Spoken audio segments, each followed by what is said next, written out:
আব্বাস সাহেবের ছেলের সাথে কথা হয়েছে, ইয়াসিরের সাথে কথা বলতে অন টেক্সট অ্যান্ড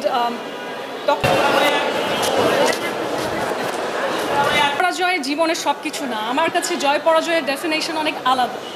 আমি যদি ভাবি যে ওই সিটটা অর্জন করাই হচ্ছে জয়,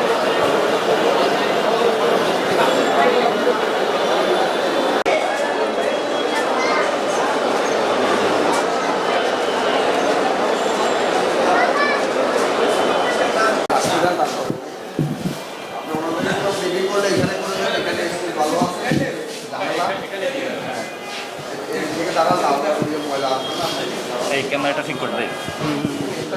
বসান বসান রাখো বসান।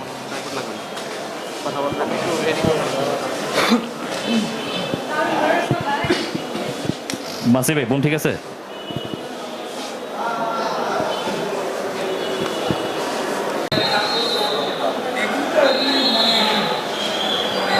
সোশ্যাল মিডিয়াতে আমাকে নিয়েও তো 100 রকমের কথা বলে, আমি নিজেও অবাক হয়ে মাঝে মাঝে পড়েছি। রিয়েলি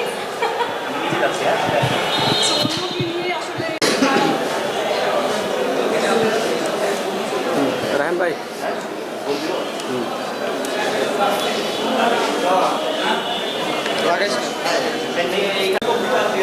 দাঁড়া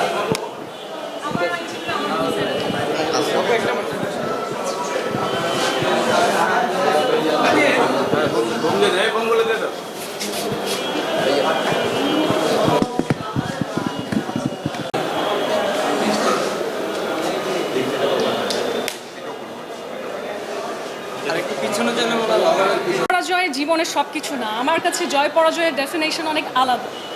আমি যদি ভাবি যে ওই সিটটা অর্জন করাই হচ্ছে জয়, তাহলে তো অন্য রাজনীতিবিদদের মতন আমিও অনেক ধরনের অনৈতিক জায়গা পথ অবলম্বন করব।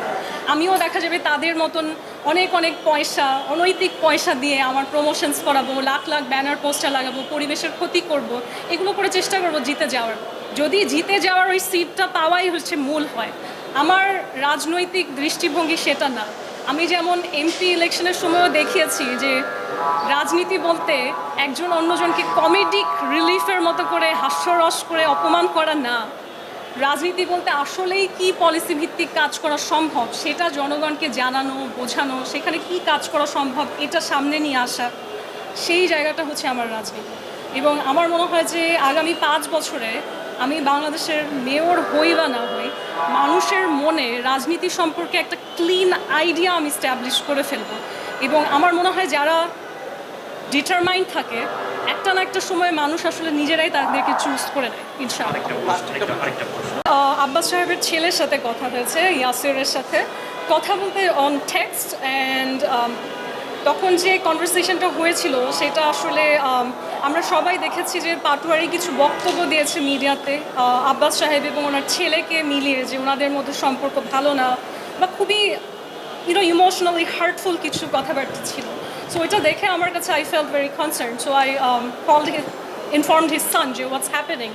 এবং দেখুন, একটা পরিবারের মধ্যে অনেক ধরনেরই সমীকরণ থাকতে পারে, আসলে কি সেটা আমিও জানি না। তবে আমাকে তিনি যে রেসপন্সটা জানিয়েছেন সেটা হচ্ছে পাটোয়ারির সাথে তার জীবনে কোনো দিন কথাই হয়নি।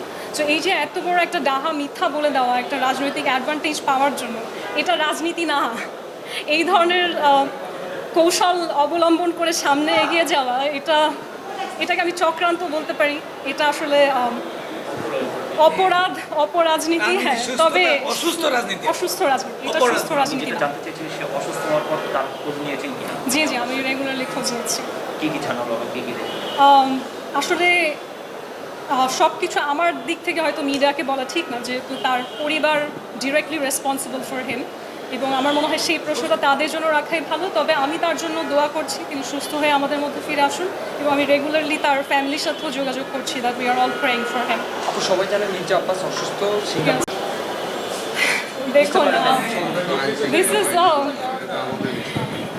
বুঝতে পারেন না না না, আমরা জানি, সবাই জানে যে মির্জা আব্বাস অসুস্থ, সিঙ্গাপুরে চিকিৎসাধীন অবস্থায় আছে। জি, গত কিছুদিন একটা গুঞ্জন উঠেছে হাদি হত্যার সাথে যারা জড়িত আছে ইন্ডিয়াতে মির্জা আব্বাস গিয়েছেন সেই হাদি হত্যার আসামিদেরকে সেভ করার জন্য। এই গল্পের উপর মনে হয় একটা সিনেমা বানানো যাবে। ওই যে বলিউডে যেরকম করে না, অনেক রকম সিনেমা বানায়, আপনার এই স্ক্রিপ্টটা মনে হয় প্রডিউসার ডিরেক্টর কাউকে শেয়ার করলে তারা অনেকে অ্যাপ্রিসিয়েট করবে ইটস নট মাই ফরটে